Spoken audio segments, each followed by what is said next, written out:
What's up? It's another edition of UP Power. Keegan Cooper and Kev McNulty. I'm excited to just talk about everything going on here in the UP and elsewhere. Keegan, hockey, hoops, college, high school.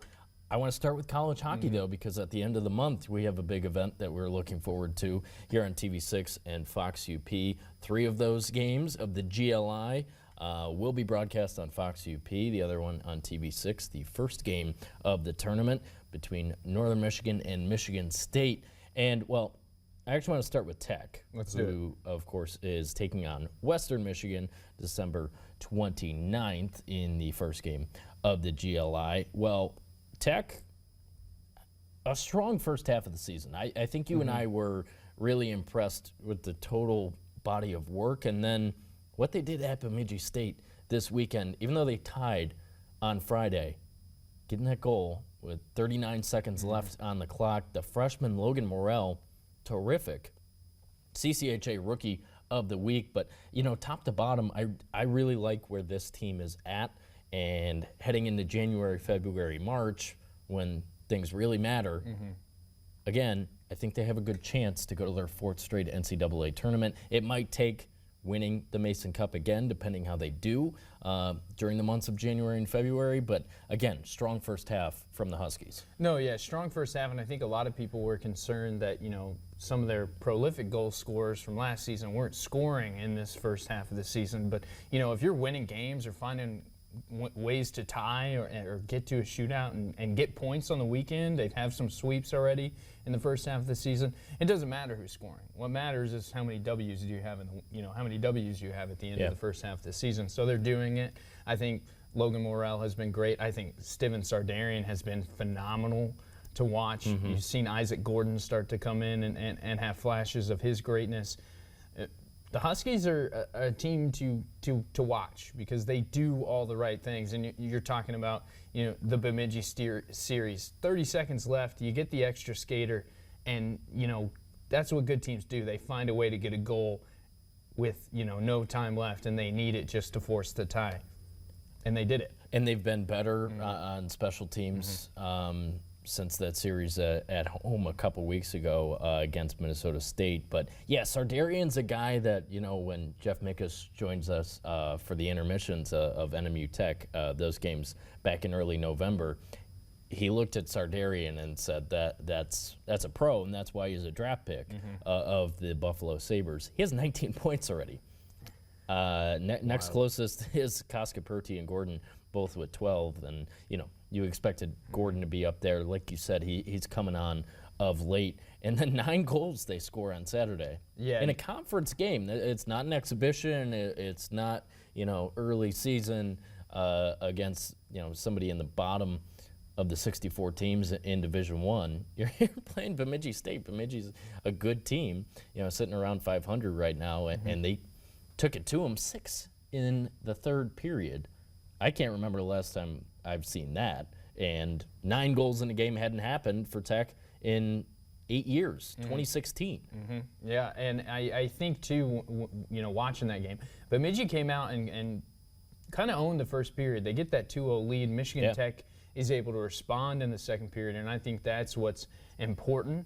But I also think later throughout this year, January, February, March, Michigan Tech can't start late. Right? They got to start earlier. But to be able to respond in the way that they did, I mean, 3 goals in the second period, and then, you know, it was get out of our way because we're going to score pretty much anything that we shoot. 6 goals.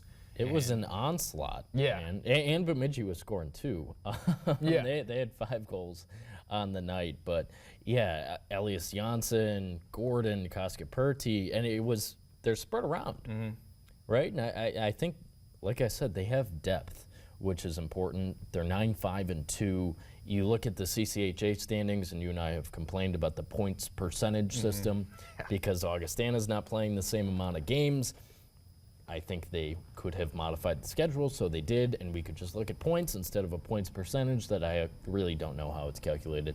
But Minnesota State is the best team in the conference right now. They have 29 points, and, you know, their points percentage is 806. So that's darn good. Augustana's in second right now. They've only played 8 conference games, they've been good, and then Tech technically in third.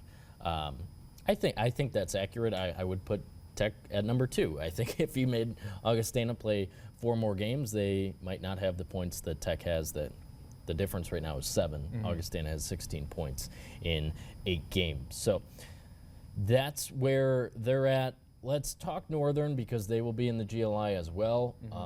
Hopefully when they go up against the number 1 team in the country in a couple weeks, about a little more than 10 days, that they don't get blown out. I think that should be the goal. Yeah.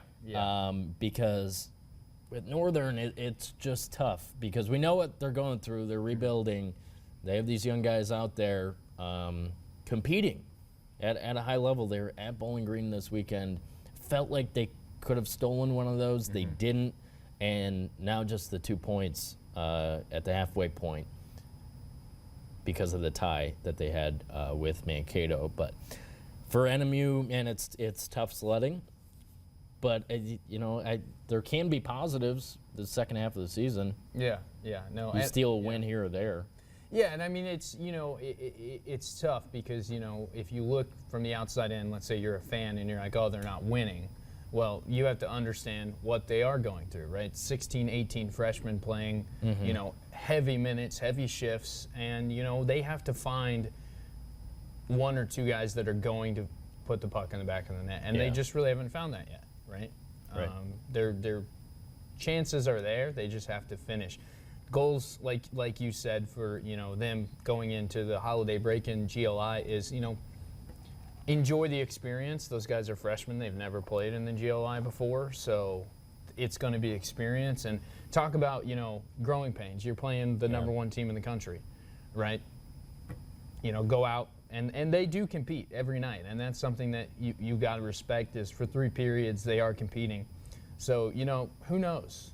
Find a way to score some goals in GLI, build some confidence over this holiday break, and then the second half of the season, maybe you steal some wins, on the road and get some wins at home. It's a tough go for the Wildcats, but things will turn around as they continue to rebuild. Yeah, it's just tough. You had Ferris in here, last weekend, and you would have thought that was a good opportunity to get one at home against a team that's not at the top of the conference, Bowling Green as well, where they're right there and they're getting above average goaltending too from Ryan Ouellette. He had 31 saves that Friday night at BGSU.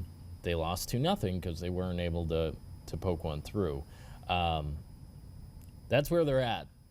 So we'll see if anything changes. But at the same time, looking forward to that MSU game. Don't know. The Spartans will be without any big names because of juniors. That was the case last year. They still, won a game, went to the championship, lost to Tech in a shootout. We could very easily have a bonus rivalry game in the GLI third place game because Western Michigan's ranked 6th in the country too. It's an all-Michigan GLI, 3 really good teams in Northern. And Tech is not ranked right now. They were ranked earlier in the year. Could be. I think they're for sure top 30 in the country.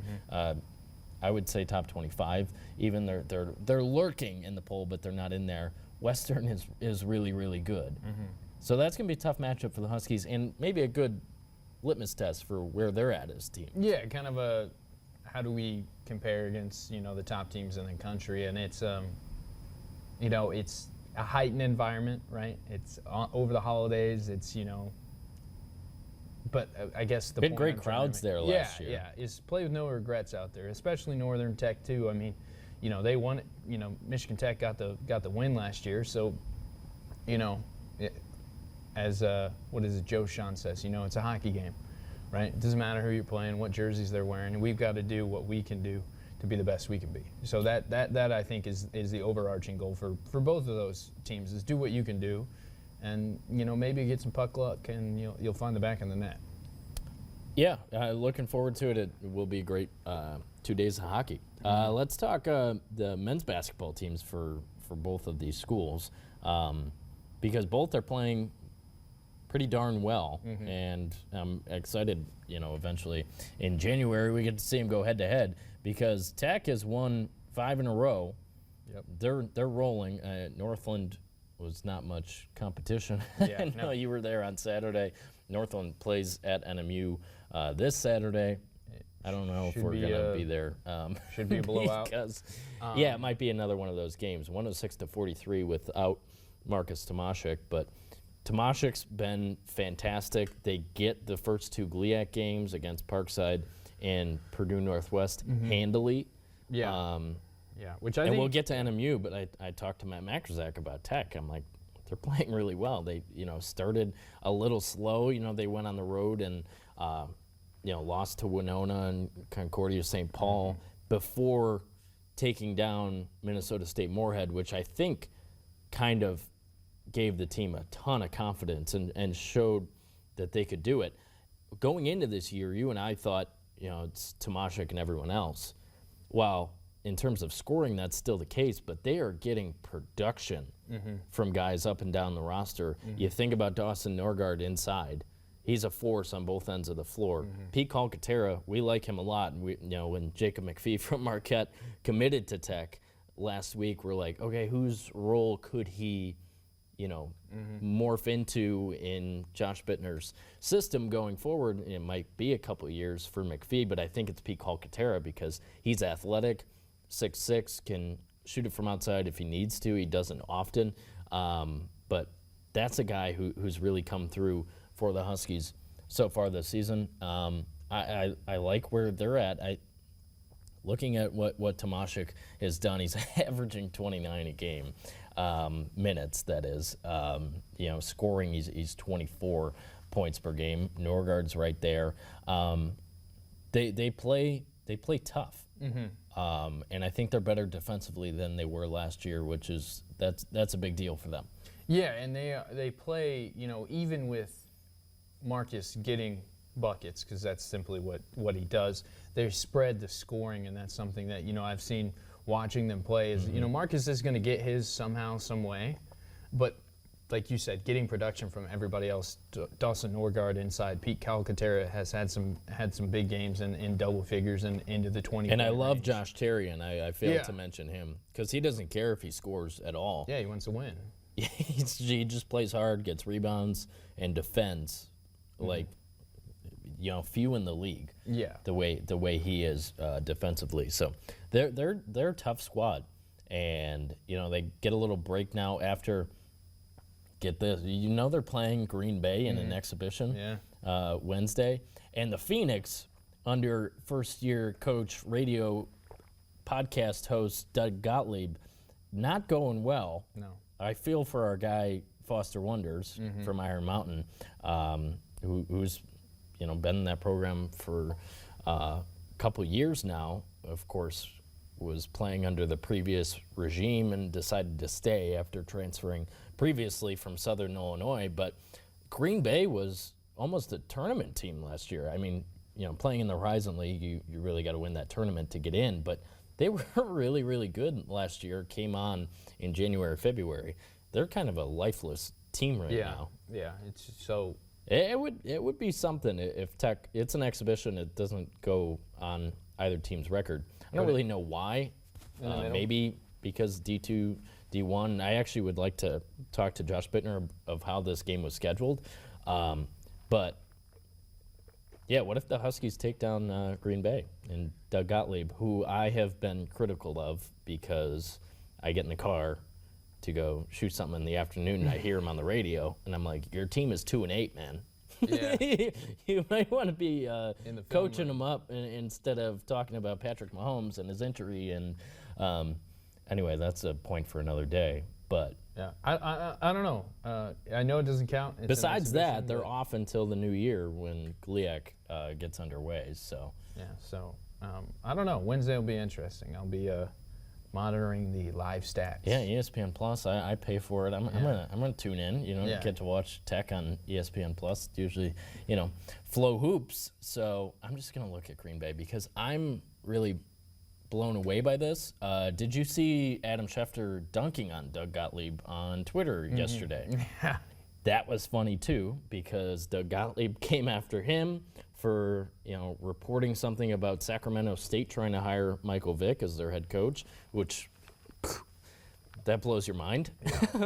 Yeah. Obviously, they're trying to follow the Dion model, but Adam Schefter reported that they had $50 million in NIL, Sacramento State, and we're trying to elevate their football program by hiring Michael Vick.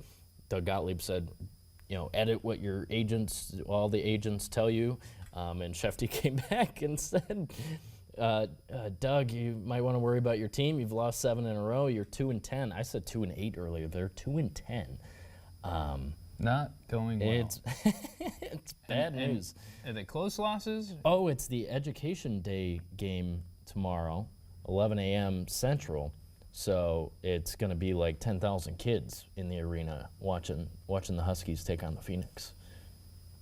That's funny. That could be, yeah. Well, Michigan Tech, your recruiting numbers just went up because you got 10,000 kids. Yeah, maybe. I mean, Josh Bittner, a lot like Mackersack, recruits Wisconsin really well. Yeah, that would be something if they go in there and get a win, albeit in exhibition. But on the other end of this game, guess who Green Bay takes on? Who? Your boy, Drake. Yep. Who's off to a terrific start, Yep. moving from Division II up to D1 with the Drake Bulldogs. Yeah. Coach McCollum and the transfers from Northwest Missouri State. It's funny. It's everywhere now that these D2 kids are playing at a D1 level and having success. But when being a graduate of Northwest, Coach McCollum, built that program up, won national championships, has players that are playing overseas in the NBA now. So I wasn't surprised, to say the least, that Drake is having the year that they have. And they very well, I know it's still relatively early, but they very well could be a tournament team this year. So a sleeper team. I like it. So they're the early favorite right now. They're playing really well. Let's shift gears to NMU. I mentioned they have that game against Northland. Should be a pretty easy one at home. Yeah. After going to Wisconsin Dells, back to the Dells. Back to the Dells, yep. At this point, they play most of their non-conference games there, which makes sense for scheduling, all these bus trips. Teams in their NCAA region, and this is, all sports besides hockey, it's the Midwest region, right? But they're a 12, 13-hour bus ride. It makes sense to go to the Dells, and that's where they took on number 25 Upper Iowa, Dylan Keel, really, really good once again. Tomashik should still be the favorite for Conference Play of the Year, but Dylan Keel, and the way they play around him, it's not like he's everything and they're relying on him. These guards that Mackersack went and got out of the portal have really impressed me, and you and I had a feeling that they were going to be good fits just based on how Matt recruits, how, he watched Julian Smith go off on them last year and then goes and gets him out of the portal. Gerald Gittins can turn it on when he wants to. You think about the game against Parkside, their second conference game, they need a win. They're neck and neck for most of the first half. And then with the help of Keel, Gerald Gittins turns it on. So you're talking about guys like Julian Smith that elevate, in terms of guard play. Gerald Gittins can turn it on. Matt Mackersack said he has not played his best game. There's no way he's played his best game yet. That's encouraging. And a healthy Brian Parzak running the point is huge because he wasn't healthy last year. Max Weisbrod wasn't healthy, even though down the stretch. Yeah. He was the GLIAC Player of the Year, but if he was healthy, they would have won an NCAA tournament game. So I just think this team, when they have Parzak and Keel, who've played together for 4 years now, and you have Gittins and Smith doing everything that Mackersack wants, they've been pressing more. They've been mucking things up defensively that turns into points on the other end, and I like that, how Matt knew they didn't need to do that last year, so why wear them out when they're banged up, especially during the conference season. And, they've hit a stride 4 in a row now. After their only 2 losses are to top 10 teams. Yeah. Duluth and Minnesota State. Moorhead, who I mentioned, Tech did upset in Duluth a couple weeks ago. So I like where the Cats are at right now, too. Yeah. Like I said, just the one game before they hit the bulk of their conference schedule. Yeah, and I think one thing that, talking to Matt Makerzak, he said, on any given night, it could be somebody else's night. And nobody has played their best game until it's, the next game. And like you said, Gerald and Julian Smith, Dylan Keel doing what he's doing, Brian Parzik being healthy, Jackson Dudek has had some big games and big performances. Sam Privet doing... He played his best game in the exhibition against MSU. Yeah, so I think that they are very deep, which I think is a good thing. And I think Julian Smith really showed what he's capable of, and Upper Iowa scored, I think, the last 7 or last 9 points to close that one out and beat Upper Iowa, which is huge. NMU's 4-0 at Wisconsin Dells. They win the tournament championship. I saw the shirts or whatever it is. 4-0 there. That's huge. I think the key for, them moving forward is they might have to be the team that mucks it up defensively and presses and gives you different looks on the defensive end. And the press that they were putting on Parkside and Purdue Northwest, I was at both of those games. It's just a diamond. They'll drop back, you know, if they don't get a turnover. Yeah, it's just the little things, and I like my alma mater. Maryland and Kevin Willard presses all the time, and I love it because it's a college game. Especially if you're at home and you got the fans behind you, and you're pressing, getting turnovers. That's huge. And the way Makerzak is still kind of platooning these guys, where he'll go 9-10 deep into his bench. Well, these guys are only playing 25 minutes. They're not going to get too worn out when they're running a press, and plus they're not running a man press, so it's not sprinting down the floor, each way. I want to give a shout out to Michael McNabb too. The freshman has come in and played pretty darn well too. He's not expected to carry a big load, but he's getting good minutes. He's playing 11 minutes a game, which is more than a lot of guys on their bench. At the same time, Makerzak hasn't needed to play freshmen very much, but he got a really good player in McNabb. He's been out there a lot. Yeah, and if they get those minutes and they're capitalizing on it, that's only going to help them grow more. Barring any unforeseen craziness, Northern will head into the holiday break with 5 wins in a row after they get the win over Northland. And then, it starts January 2nd at Davenport, where, if they can rattle off some GLIAC wins in a row and put themselves in a good position in the conference, not that they can coast, because you can't coast in the GLIAC. Everybody knows that. It's a really tough conference to play in.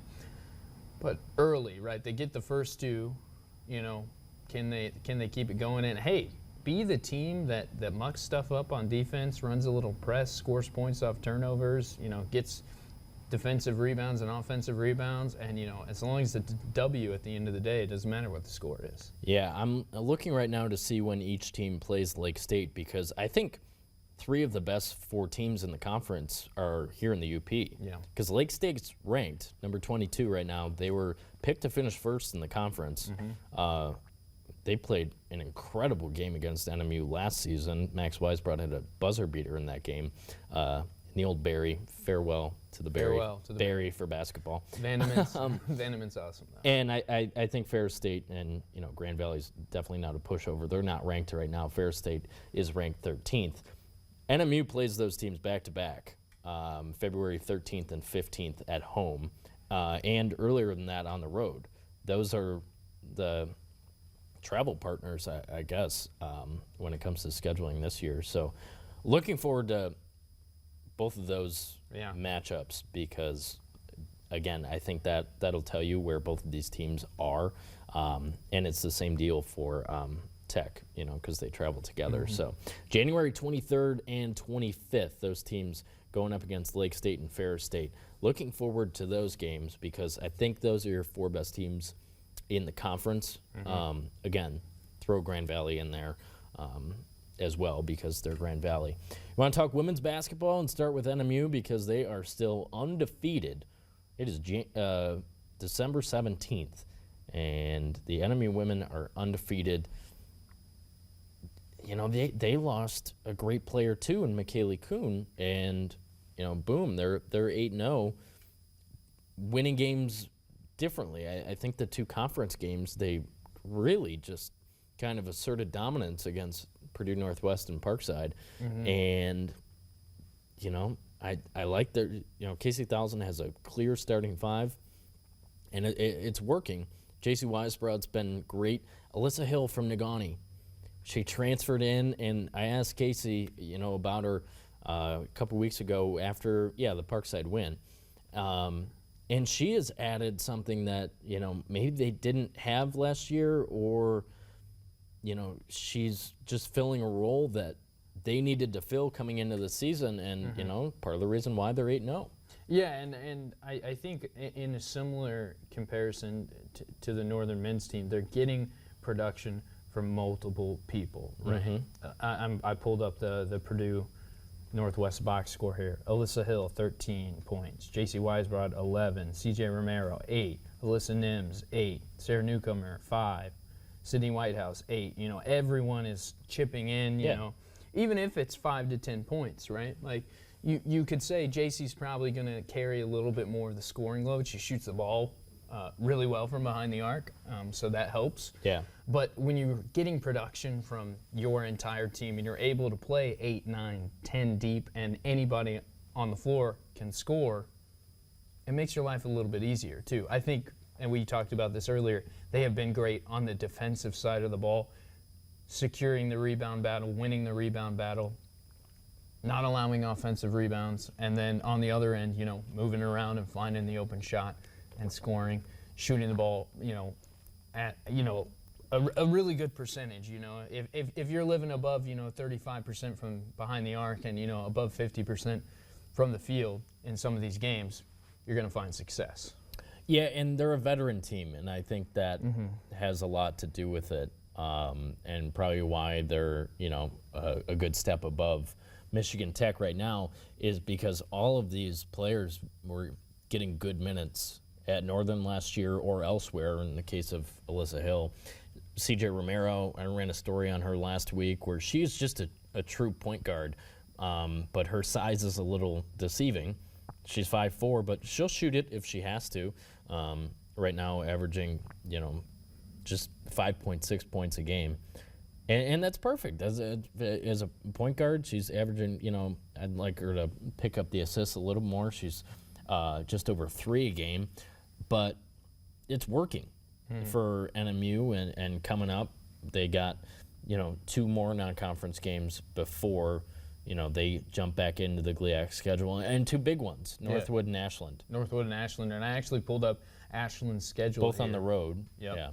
Yeah. Northwood beat Ashland 69-58, so that gives you kind of a point where Northwood is. Ashland is 9-3 on the year. Their losses have only come to Northwest Missouri State, Grand Valley State, who's number 2 in the country right now, and Northwood. So Grand Valley, and both Northern and Tech will play Grand Valley in the first weekend of the new year. So those are big games for both teams. Let's talk about the Huskies, because I mentioned they're young. They're 4-6 right now, but they, go 1-1 in their first couple of GLIAC games, overtime with Parkside in that Thursday nighter. I think they're figuring a lot of things out because they're young.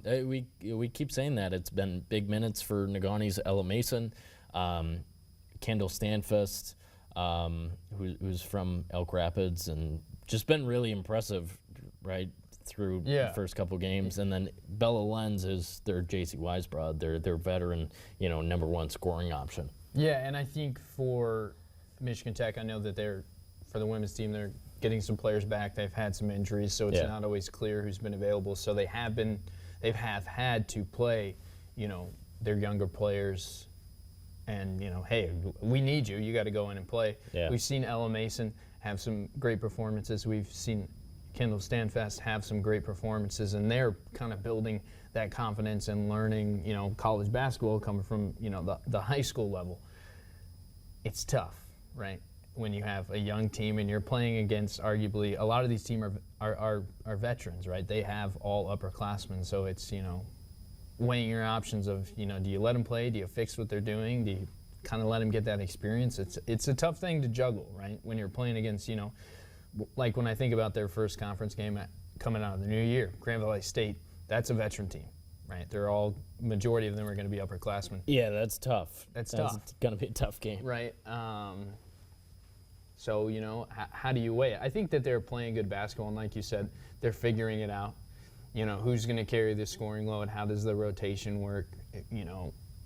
But for a lot of these girls, especially the freshmen who haven't played together for like 4 years, it's a difficult thing to, build that chemistry so fast when you're playing big minutes and the season doesn't stop, Yeah, we'll see where they go. I think Bell Lenz keeps putting up the production. Again, they need to stay healthy, I think, at the same time. And, the freshmen, Stanfist, Mason, will get better. And Elle Mason, shout out to her because we watched her a lot last year when Negaunee only had the one loss before they went down to East Lansing.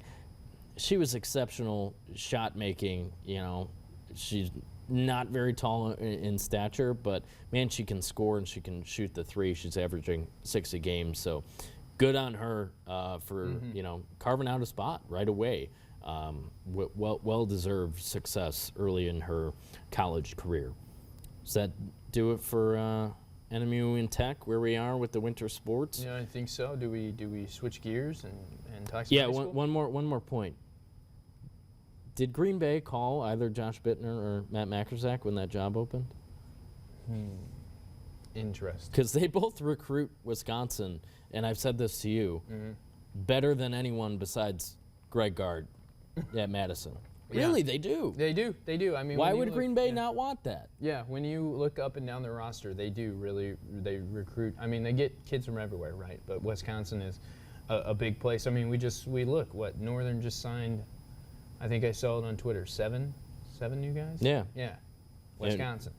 Yeah, pretty much all of them. Yeah. And then South Beloit, Illinois, which Yeah. is Wisconsin. Which It's Janesville, which is Wisconsin. essentially. So I don't know. Maybe not. that's just my thought. Look at what McCollum did jumping from D2 to D1. Now, we don't want to lose these guys. We like covering their teams. But I'm just saying. I agree. I hear you. They tried to make a splash with, the guy who's in LA half of his time hosting a radio show. And they're 2-10. It might come back to bite them. Yeah. Do they finish? Does Green Bay finish over 500 this year? No. They got to be +8 the rest of the way. No chance. No chance. Yeah. Anyway, that's enough Green Bay basketball talk for this podcast. Let's talk high school hoops. We don't have polls yet. Should we do our own poll? Top 5 teams? Yeah, actually, so we'll start. They're always Division 1 through 3 and then Division 4. You and I don't know off the top of our head who's D3, D4. But we'll do our best. But we have a good gauge. On the boys' side, who has impressed me, obviously Marquette. They're 3-2, but they lost 2 really, really close games against teams they might see in the postseason. Good on Rich Leedy for scheduling those games. And they're not done playing downstate teams either. Nope. So I watched Marquette last night. Jacob McPhee, we mentioned, committed to Tech. He is strong as an ox and athletic. And when you're going up against Marquette, you have to handle him. And it's the same thing with Jackson Jermu, athletic guard. And you got guys that can shoot.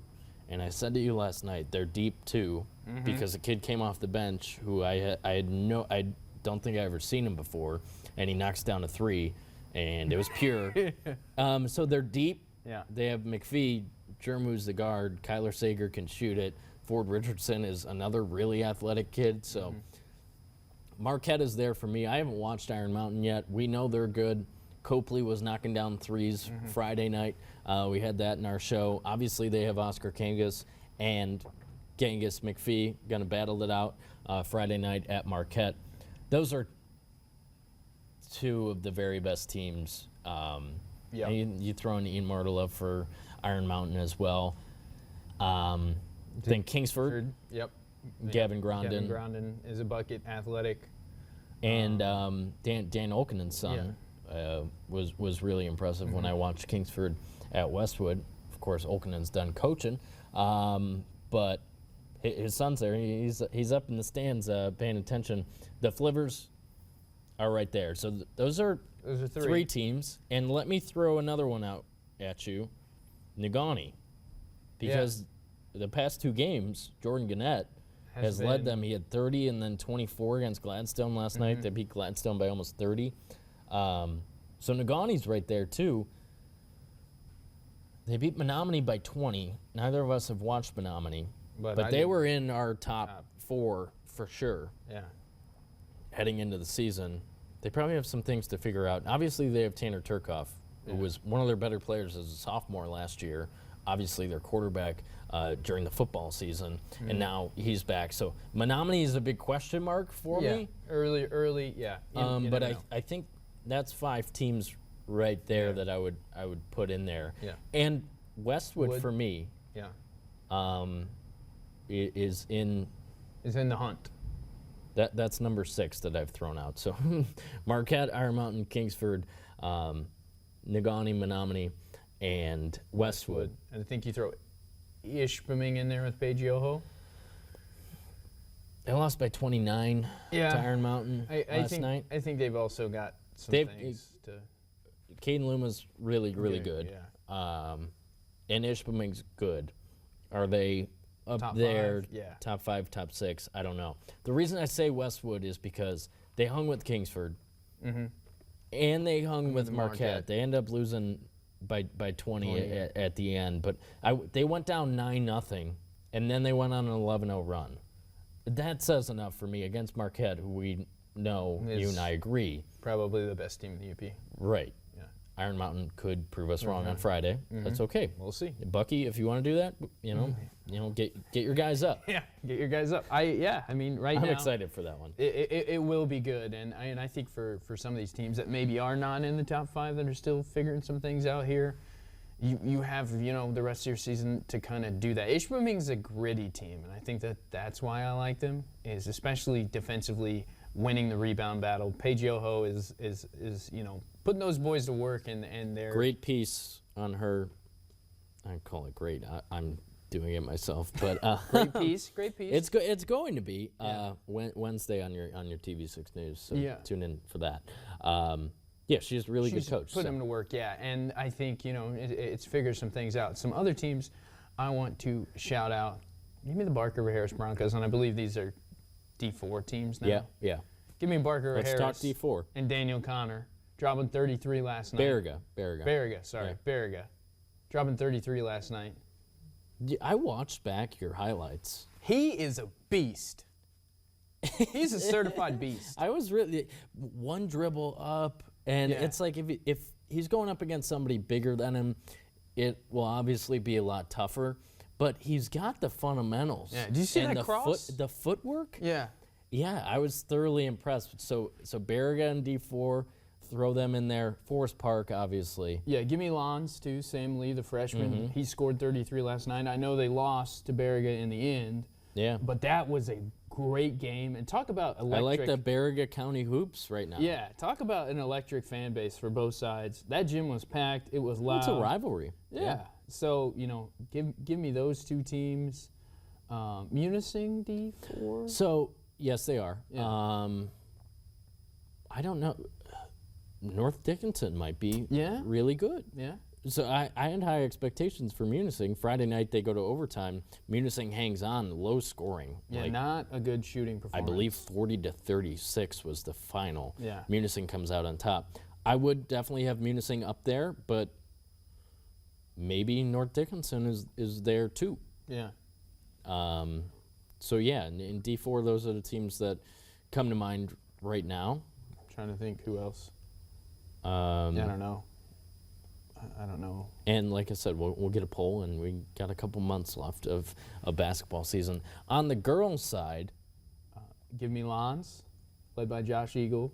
Yeah, okay. Let's start D4. Let's start there. Lons. Ishpeming moves back to D3. Yep. So they are not in D4, and I was texting with Doreen Ingalls last night. St. Ignace, EUP team that is always good. Jillian Frazier is standout for them, a senior. I like St. Ignace. They'll appear in our poll for sure.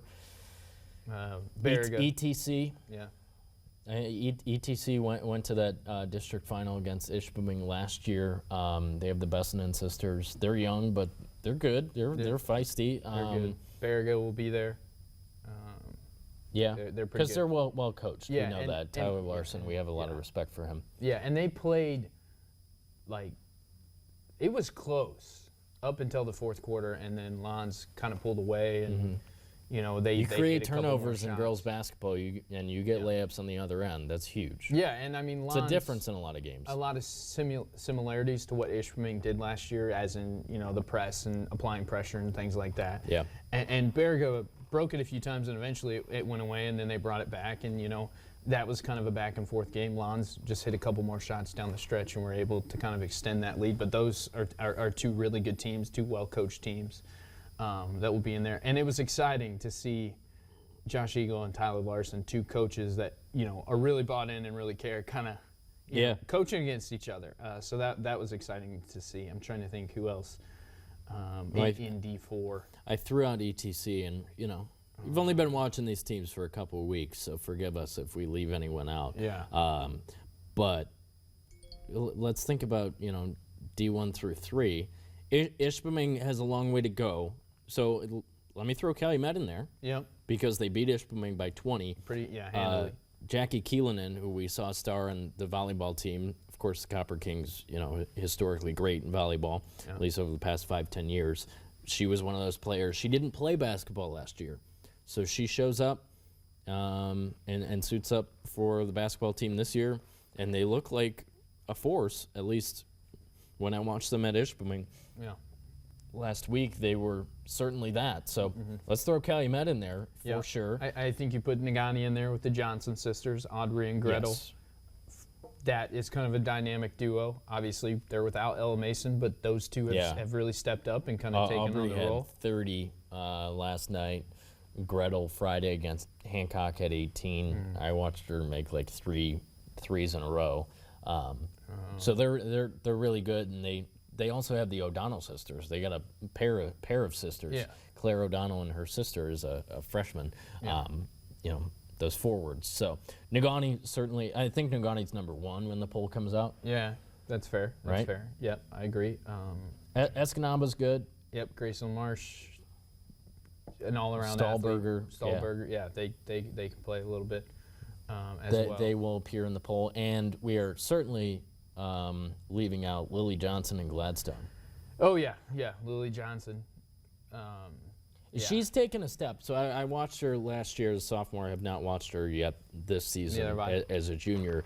But I've gathered that she has gotten so much better in 1 year. Because last year you saw, like, she's really talented. Her dad's a coach at Bay College, coaches the men's team. You saw it was there. She might have a little bit more height even now as a junior. I think she's listed as 6 foot because she's getting big-time looks for college. Division I offers are coming in from Milwaukee, St. Thomas. So we will have our eyes peeled on Gladstone. They'll appear in the poll because she makes them really, really good. Yeah, Westwood sneaks in there, maybe not top 5, but Haven't watched them yet. in the conversation. Yeah. And gosh, I'm forgetting her name, but she's a guard. She can shoot the 3. I'm blanking. Well, we'll get better as we go Yeah. forward. But yeah, I think that might mostly cover it. And we'll get these polls soon. But yeah, D1 through 3. I think you have Nagani, Gladstone, Ishpeming. Hopefully they will get Maya Hemmer back. Right now she's sitting on the bench. Kind of sad to see. Because she's such a great player. She deserves to be out there. The whole situation with her trying to go play volleyball and keep those Division I volleyball offers coming in. But if they get her back, that's huge because Janessa Eagle can't do it all by herself. If she's off, they're in trouble right now as it currently stands. So yeah, we'll see where it goes from here. But certainly looking forward to watching all those teams as we move forward back on Friday Night Fever in the new year.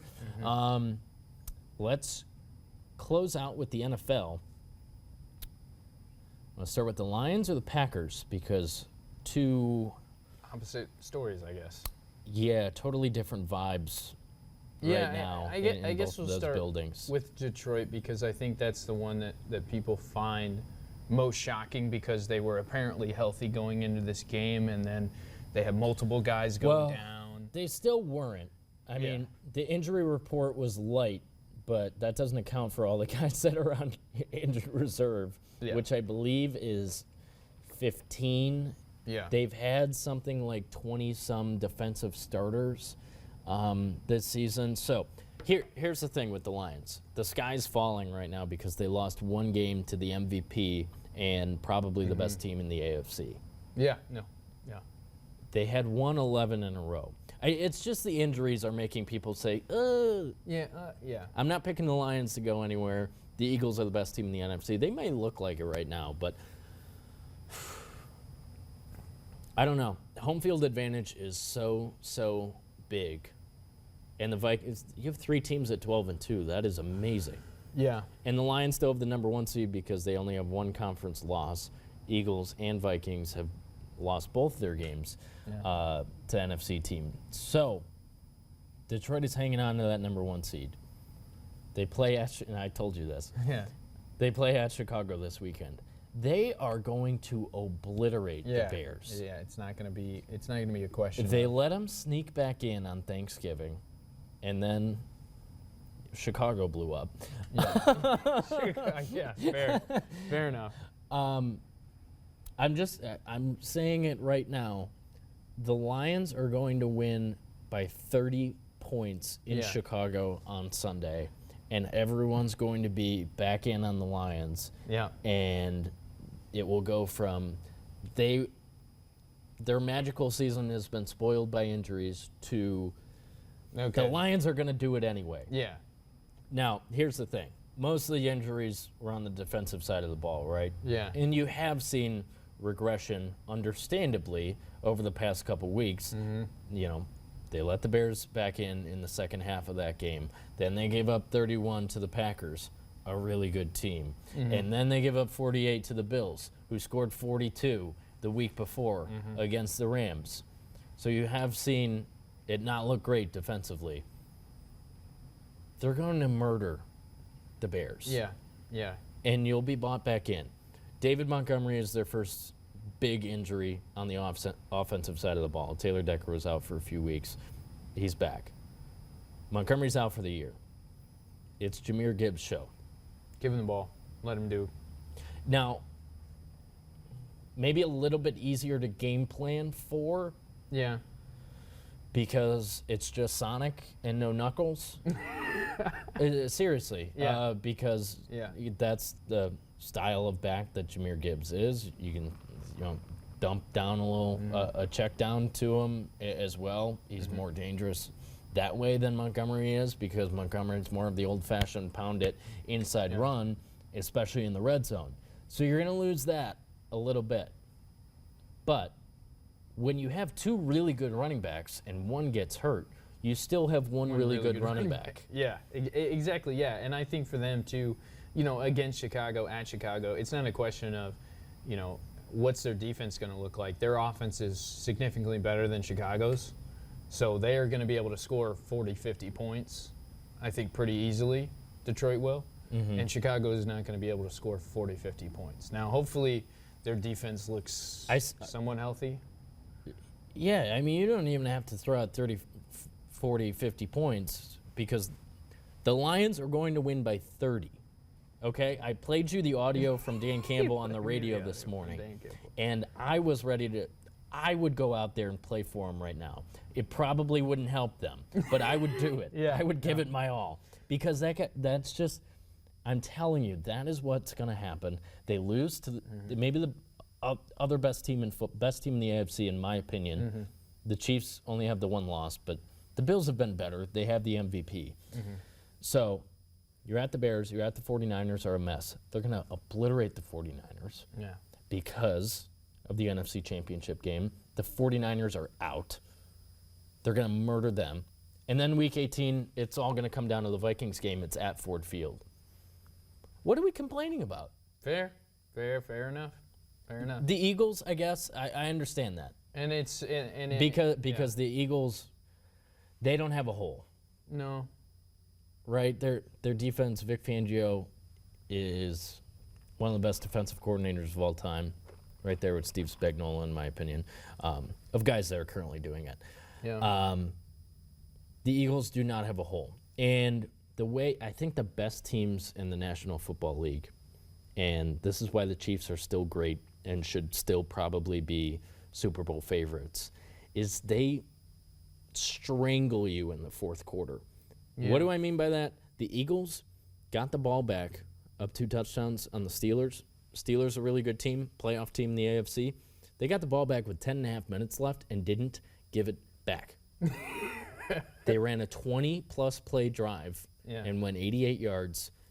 Game over. Yeah. Death by paper cuts. I heard Tim Hasselbeck call it on ESPN the other night, because that's so true. Yeah. That you get into these games and the Chiefs do it. Chiefs you do know, it. One of the recent games, they had the ball with 4.5 minutes left. Up a couple points only. They need to convert on 3rd and 10, and Mahomes finds Kelsey, and that is the game. Mm-hmm. Yep. They just strangle you. It's like a boa constrictor in the fourth quarter. Mm-hmm. I think that's where the Eagles might have The advantage. the Lions right now, is that there's nothing erratic about the way they play. And I know people are complaining about Dan Campbell because of the onside kick with 10.5 minutes left. Yeah. So I didn't like it like everyone else.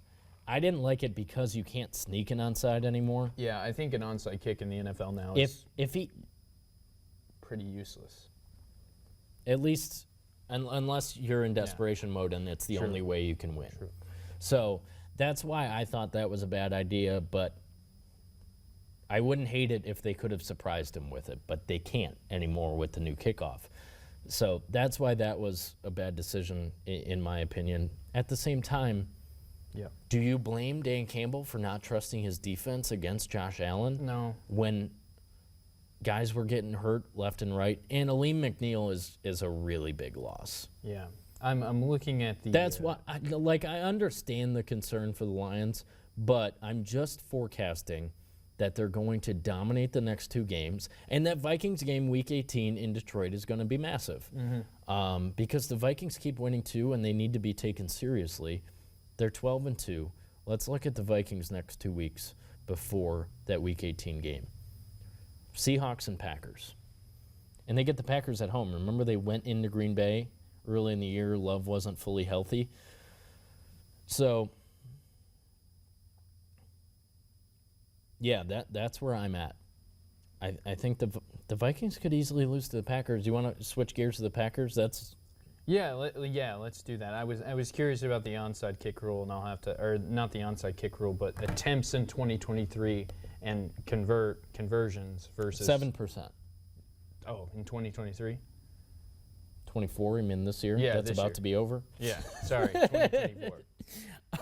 2024, the conversion rate for onside kicks is 7%. I believe so. So not worth it. 95% confident in that. Yeah. The Packers are good. Yeah, the Packers are cooking. I've been watching Packers football for long Yeah. enough. Obviously not rooting for them, but they were always going to go into Seattle and win that game. Yeah, they were. I just, Yeah. and the defense was flying around. Yeah. The day one you went to training camp and Yeah, it was it like, was- okay, Jordan Love's holding out. He's going to get paid. He got paid. Whatever. He's fine. Now he's healthy. Toyotathon. He's good. Did you hear about that one? Yeah. It's true. I'm going to do more research on it. In case you're unaware, Jordan Love, since he became the starter last year, has played exponentially better during Toyotathon, the holiday sales event for Toyota cars. So Toyotathon came, and think about it, after the first Lions loss, that rainy day in Green Bay, and then Toyotathon, and then the one loss since Toyotathon started was the one at the Lions. So, yeah, I'm thinking the Toyotathon bump for Jordan Love and the Packers is real. My point was about the defense, though, because day one we were like, okay, Jeff Hafley, different defensive scheme, and it's not going to be Joe Barry, sitting back just, hoping to get a stop. He came out at the Seahawks, knocked Geno Smith out of the game. Sorry, Geno Smith. Sorry, he's good. He's a good quarterback, but man, they just smoked the Seahawks defensively. Edgerrin Cooper had his first career interception, had a sack as well, 7 total tackles. He was exceptional, and the rest of them. Yeah. And they're doing it without Jair Alexander, who was like the cornerback. The past couple of years. He's still really good, but he hasn't been out there in a while, and they've been just fine. Javon Bullard, rookie, really, really good. Like everything that he's doing, and their pass rush, like I mentioned, has been pretty lethal. So they get the 2 picks, they get the 7 sacks, and the Packers defense is going like that, and Josh Jacobs is going like he's done. That's the other thing offensively. They just jumped on Seattle. It was like, here's Josh Jacobs, try and tackle him. And Matt LaFleur's could probably be the coach of the year. Yeah, and then you've got Jordan Love. They won 2 games with Malik Willis. Yeah, and you've got Jordan Love finding Romeo Doubs, as they said on the broadcast, the most poetic touchdown connection in the NFL. Well, did you see the catch? Yeah, and Romeo Doubs is just the second one. Yeah. So Jordan Love, like he did last year, has now turned it on and has earned, I think, earned his paycheck here. The Packers are 10-4 now. They're going to be in the hunt. I don't see them sneaking into the top 4 spots. Well, so that's the situation. If the Packers aren't getting the 1 seed, the Packers have to go on the road in the playoffs again. Yeah. That wasn't a problem for them last year. They went to Dallas, and, I'm going to pull up the playoff picture so I get this right. Packers next 3 weeks. We talked about the Lions next 3 weeks, how they're going to obliterate the Bears, obliterate the 49ers, and it's all going to come down to the Vikings game week 18, which I hope it does, actually. It'd be fun if it came down to that, the number 1 seed, but the Eagles are still there. They obviously don't play either of those teams. The Packers' final 3 weeks, Saints win at home. Easy. At the Vikings. Big game. The Packers could really help out the Lions. They could, yeah, which you don't want to help out your Again, the Eagles are still lurking there. And then the Packers have a Week 18 win at home against the Bears. So there you go. I'm going to pull up the playoff picture because in that case, the Green Bay gets as high as the 3, right? No. No. How it's going to go Detroit is, the division winners get the top 4. Yeah.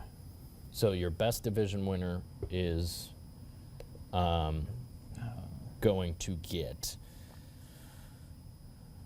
there we go. The best division winner is going to get the number 1 seed, which is the Lions right now. And then it's going to go 2, 3, 4. The winner of the South, the winner of the West. And then, as it stands right now, the Vikings are 5, the Packers are 6, Commanders 7. So it would have Green Bay going to Tampa. And they're probably not, I'd be shocked if they fall to 7. So Green Bay is going to be the 5th or the 6th. They're either going to be going on the road to the NFC South champion, Tampa. I like Tampa. Atlanta's still alive. It's probably going to be Tampa.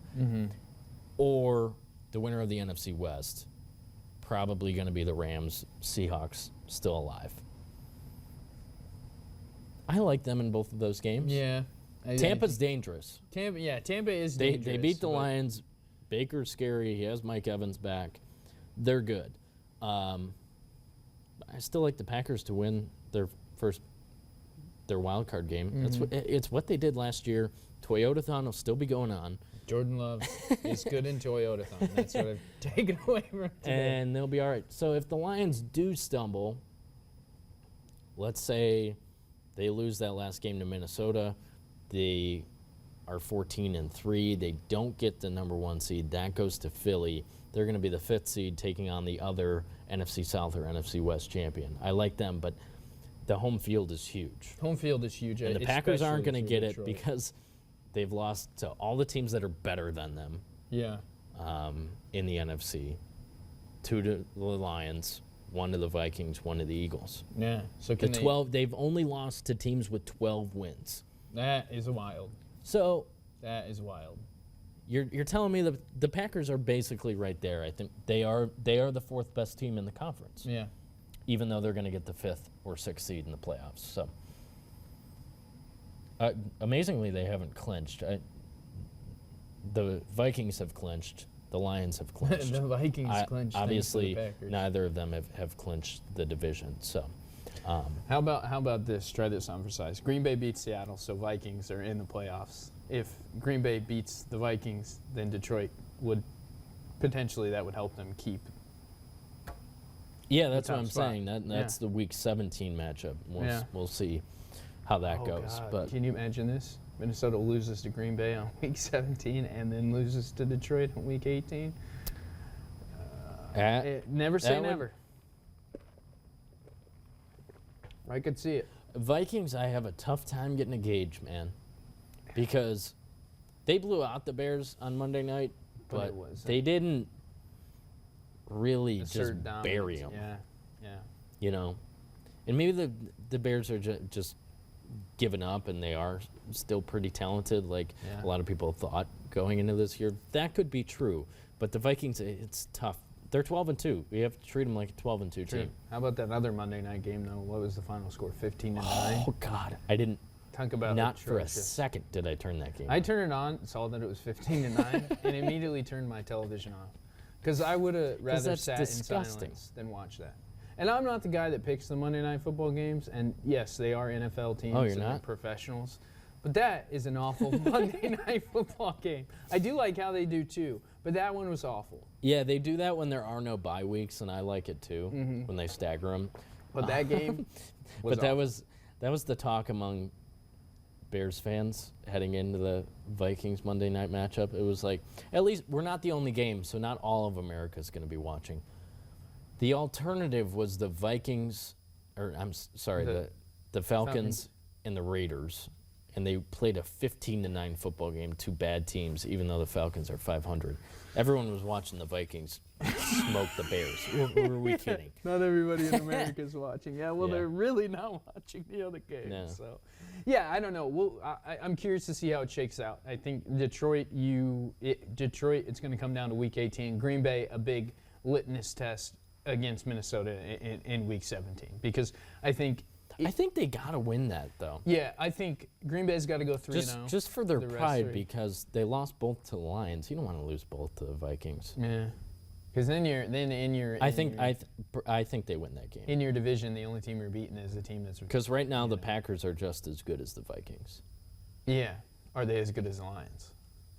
I mean, With all the Lions injuries, Injuries. I'm pouring on to what everyone else has said this week about the Lions and counting them out now because Yeah. they lost one game and they're really injured. But man, I still believe. grit.